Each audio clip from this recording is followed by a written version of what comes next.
Ce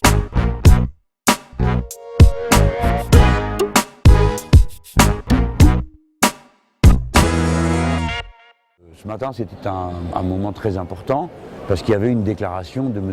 José Manuel Barroso, le président de la Commission, sur l'état de l'Union. Et ça a représenté, je pense, dans l'histoire de ce Parlement, un certain tournant, ça a acté un certain tournant.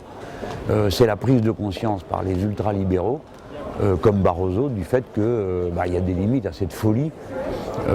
Et donc ce matin, il a gesticulé, comme d'habitude, c'est-à-dire fait des grandes phrases et des moulins avec ses bras, souvent pour ne rien dire ou répéter des choses qu'il avait déjà dites 10 fois, avec ce petit saupoudrage de sottises du genre j'appelle les entreprises à proposer des stages aux jeunes travailleurs parce qu'il vaut mieux avoir un stage que rien du tout. Et puis il a quand même proposé quelque chose d'énorme qui est la taxation des transactions financières en Europe.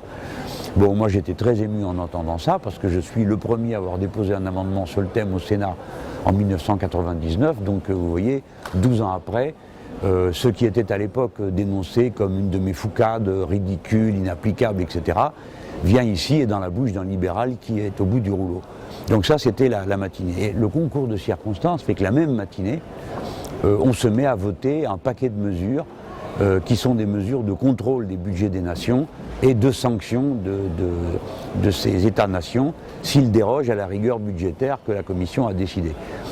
Donc ce matin, c'était une matinée de paradoxe. Moi j'ai voté donc contre le régime des sanctions, je les trouve absurde, aberrant, avec des choses absolument incroyables, inapplicables. Si jamais un État sort des clous, la Commission peut exiger de lui un dépôt, voire même une amende.